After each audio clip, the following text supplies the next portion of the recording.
There is a particular kind of irony that history reserves for the most unexpected moments, when the underdog, forged in fire and hardship, suddenly becomes indispensable to the very powers that once treated it as a burden.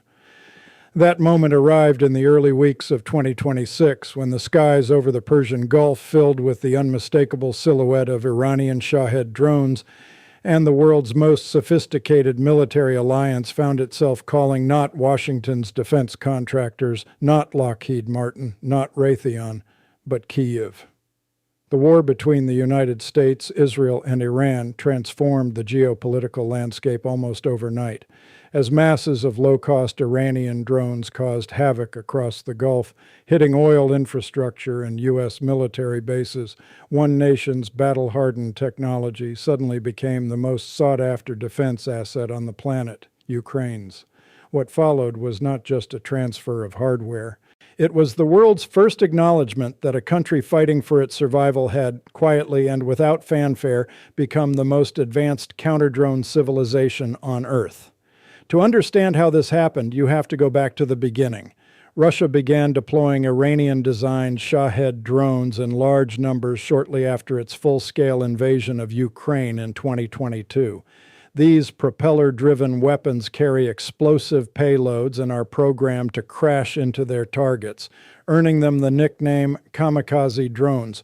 They are relatively simple to manufacture and inexpensive compared to traditional missiles, allowing them to be launched in large swarms designed to overwhelm air defenses. From the very first waves, Ukraine grasped something that Western military planners had not yet fully processed. This was not a temporary tactic. This was the future of war. Ukrainian officials say Russia launched tens of thousands of Shahed-type drones since the start of the war, far too great a number for the 10 Patriot systems in Ukraine to deal with, pushing Kyiv to develop entirely new ways to counter them. Necessity, as it always does, became the mother of invention. Ukraine could not afford to wait for Western allies to provide enough high-end air defense missiles. It could not burn through multi-million-dollar interceptors each time Russia sent a swarm of $50 machines into the night sky, so it built something entirely different. Ukraine built a layered defense network that combines radar detection, electronic jamming, and mobile air defense units armed with machine guns and anti-aircraft weapons. And then it went further. Ukraine has been building thousands of low-cost interceptor drones to counter Iranian Shahed-type drones over the course of the Russia-Ukraine war. After failing to receive enough high-end weaponry from its allies, Kyiv was forced to innovate. By 2025, it had become one of the world's leading manufacturers of what soldiers began calling Shahed killers. These were not the sleek billion-dollar systems of American imagination. Each interceptor was priced at roughly $1,000 to $2,000, a fraction of the several million dollars it costs to manufacture, transport, and fire a high-tech U.S. interceptor missile.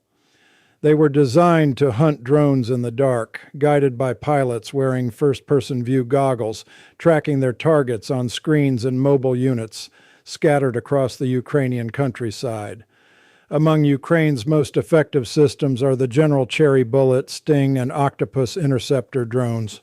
From low-cost FPV models like Sting to more autonomous systems like Octopus, these platforms are transforming how Ukraine defends its airspace against large volumes of Russian drone attacks. Each of these platforms has achieved well over 1,000 kills despite their relatively recent introduction to the battlefield. By the winter of 2025 and 2026, these machines were not just tools of defense, they were symbols of a doctrine. According to President Zelensky, Russia launched over 14,670 guided aerial bombs, 738 missiles, and nearly 19,000 attack drones during those winter months alone. Ukraine absorbed these strikes, it intercepted, it adapted, and it survived. Wild Hornet's Sting drones alone downed 3,900 Russian drones over Ukraine since May 2025. That number is staggering when you consider what it represents. Not just kills on a battlefield, but a proven system tested under the most relentless real-world conditions any military technology has ever faced. Interceptor drones reportedly accounted for more than 70% of the Shahed-type drones destroyed over Kiev and its surroundings in recent months. Ukraine had not merely developed a counter-drone tactic, it had created an entirely new chapter in the doctrine of aerial defense. Then, in February and March of 2026, the Middle East exploded. Tehran claimed to be attacking United States assets in retaliation after the U.S. and Israel launched a war on Iran that killed more than 1,000 people and saw its supreme leader assassinated. Iranian Shaheds began filling the skies over the Gulf. The same drones that had been ravaging Ukrainian cities for years, now threatening American sailors, Gulf oil fields, and the gleaming towers of cities that had never imagined war arriving from the sky. Gulf defense ministries reported that Iran launched thousands of drones and missiles in the opening weeks. The United Arab Emirates intercepted more than 1,350 drones and over 230 ballistic missiles. Bahrain destroyed 176 drones and 105 missiles.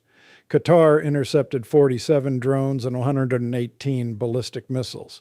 Kuwait reported hundreds of drone and missile attacks. The scale was overwhelming, and the cost of defending against it was becoming catastrophic. At the core of the problem was a devastating cost mismatch. The PAC-3 Patriot air defense missiles used by many of America's Gulf allies cost around $12 million to produce. An Iranian Shahed drone costs approximately $50,000.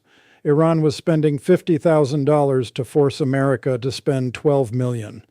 Every exchange was a strategic victory for Tehran, even when its drones were shot down. Defenders were on the wrong side of the cost curve when facing precise mass offensive weapons like the Shahed 136. Using air defense systems costs between 5 and 100 times more than firing the weapons they intercept. The arithmetic was devastating, and the Americans knew it. The idea that an Iranian Shahed drone could strike the U.S. Navy's nerve center in Bahrain during daylight hours, despite decades of preparedness, seemed absurd to most military planners. However, this is exactly what occurred in the early stages of the conflict with Iran. It was a moment of profound institutional shock. The United States, with all its satellites and carriers and precision munitions, had been caught flat-footed by an 11-foot propeller drone worth less than a used car. Just days into the war in Iran, Arab states in the Persian Gulf were already running low on interceptors, two regional officials confirmed. Israel told Washington it was critically short of missile interceptors.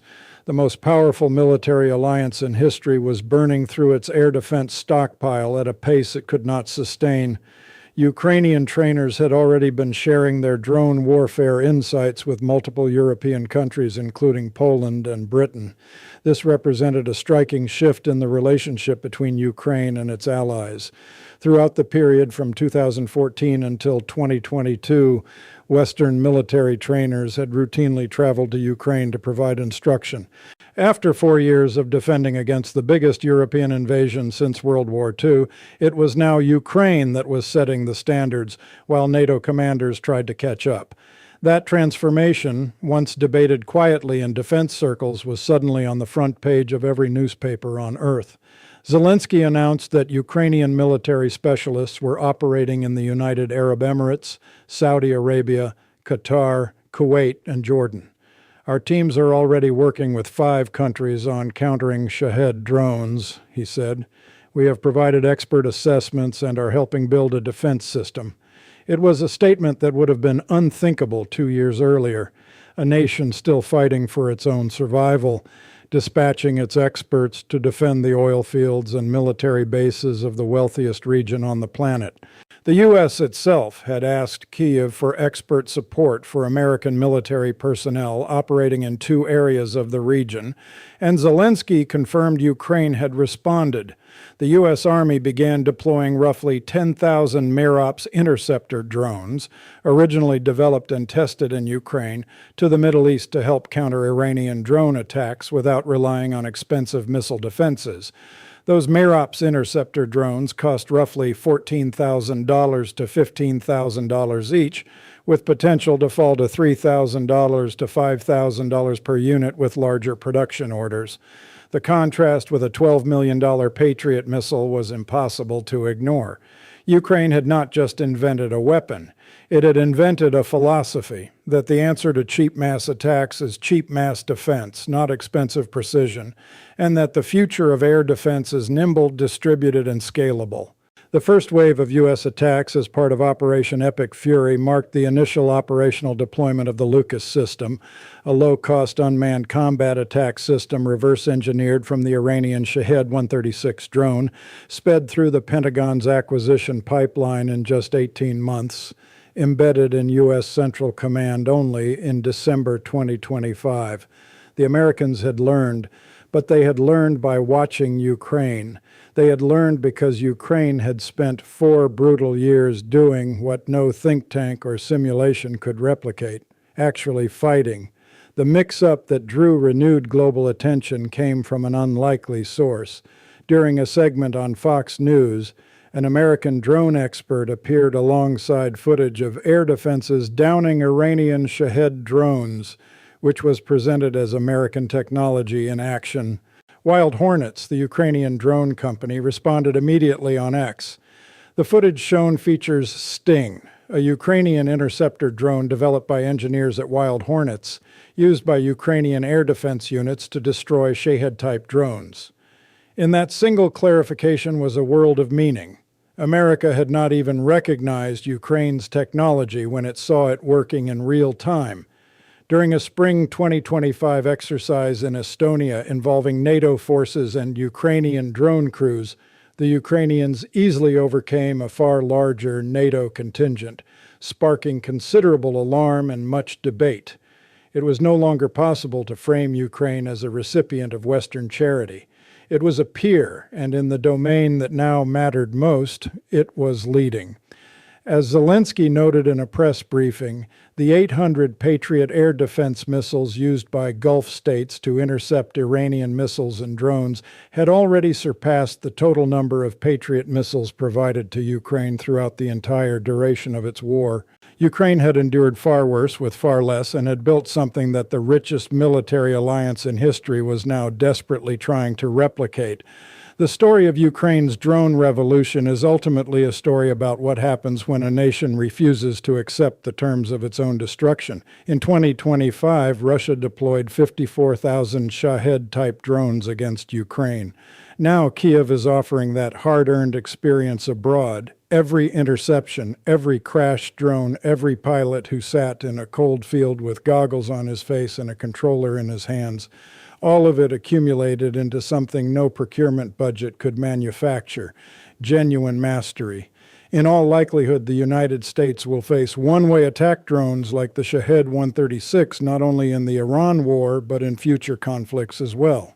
Bringing battle-tested Ukrainian technologies and operators into the current fight could provide a unique opportunity for the U.S. and its allies to learn from Ukraine's unmatched experience in defeating these weapons. Iran built a weapon it believed would overwhelm every defense. It did overwhelm them, everywhere except Ukraine. And now Ukraine has taken that lesson to the world.